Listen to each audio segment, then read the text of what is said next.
Que a graça e a paz de Jesus esteja com todos. Revelação de Jesus Cristo, Deus lhe concedeu para mostrar aos seus servos o que deve acontecer em breve. Ele a deu a conhecer, enviando seu anjo a João, seu servo. Irmãos e irmãs, vamos falar um pouco sobre João, o autor das palavras que está no Apocalipse. Quem era este João? Já especulou-se muito para saber se ele era João apóstolo, também chamado de João evangelista, João ancião, ou se ele era um profeta chamado João, que não fosse o apóstolo de Jesus, ou se ele era um discípulo qualquer que Deus escolheu e que pertencia à escola joanina dos discípulos de João. Discutiu-se muito sobre isso. Vamos seguir a piedade.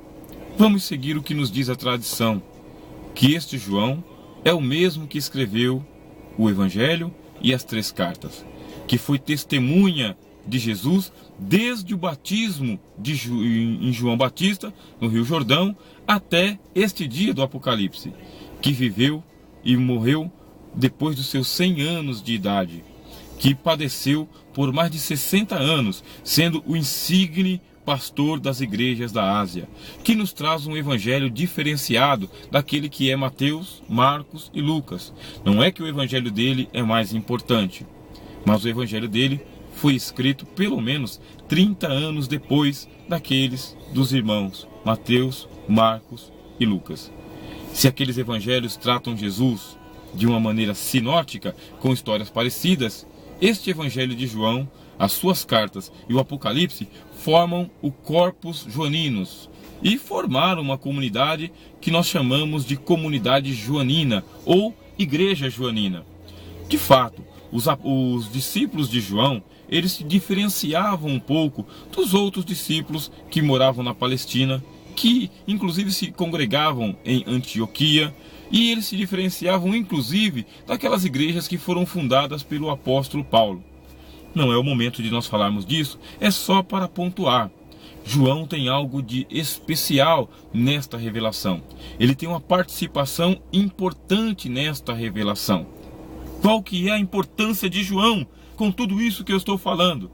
Que apesar dele se tornar o insigne apóstolo, o gigante que foi o evangelista João, o plantador de igrejas com uma teologia refinada, pura, altissonante, uma teologia altaneira. Quero dizer com isso, se nós tivéssemos só o Evangelho de João, as suas cartas e o Apocalipse, nós faríamos a evangelização do mundo em um pé de igualdade com tudo aquilo que é feito através das cartas do apóstolo Paulo, ou talvez até em um outro nível.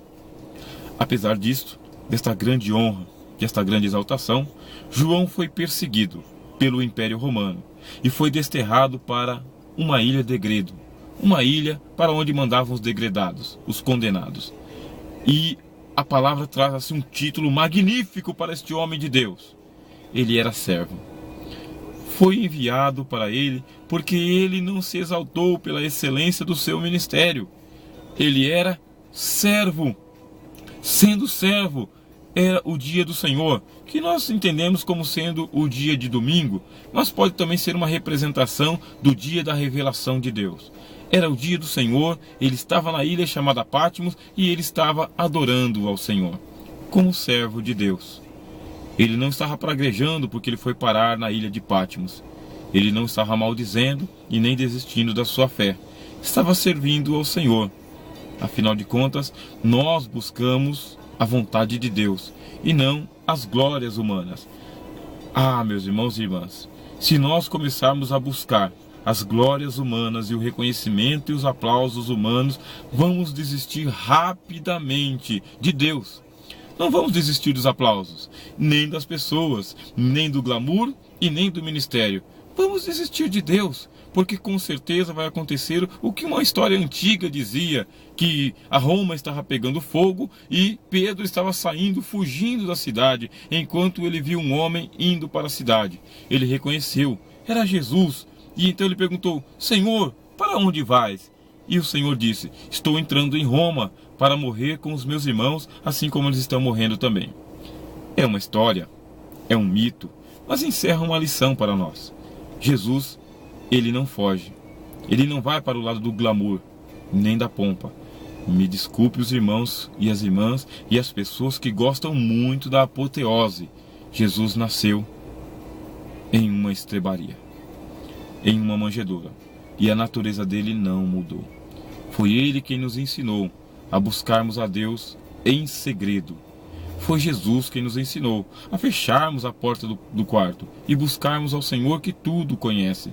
Foi Jesus que nos ensinou o princípio do serviço, da humilhação e da humildade. Ele não mudou. Ele não mudou. Nós vamos ver que quando ele é apresentado nos céus, existem seres lá que são muito maiores em glória do que ele. Quando ele aparece, é um espanto. Como nós vamos ver, um dos livros que nós chamamos de apócrifos diz que ele não foi reconhecido por onde quer que ele passava. Ele foi subindo às mais altas categorias celestiais e ele não era reconhecido, nem enquanto descia, nem enquanto subia. O profeta Isaías disse: quando olhávamos para ele, nenhuma beleza víamos para que o desejássemos. Não mudou nada, meus irmãos e minhas irmãs. O que de precioso nós podemos apresentar diante de Deus não são os nossos títulos, nem a nossa aparência. Deus não aceita a aparência do homem. Ele quer saber o seguinte: se apesar do tempo, apesar da vanglória, apesar dos aplausos, dos títulos que você tem, das viagens que já fez, dos países que você visitou, das pessoas que te aclamam, quer saber se você ainda tem um espírito de servo, assim como João. Porque se isto é o teu caso, então Deus continuará falando a você coisas maiores do que Ele já te falou. Segredos, revelações, mistérios. Você será chamado a ver Jesus face a face. Que Deus então preserve a mim, a você e a todos os que querem ver Jesus face a face e não sermos repreendidos por causa de termos nos envaidecido com aquilo que nem é nosso, que é de Deus, que é um serviço que devemos prestar contas a Deus. Veja, por 3 ou 4 vídeos estamos repetindo a mesma coisa. E essa já é a 8ª entrada no livro das Revelações. Que Deus em Cristo te abençoe em nome de Jesus.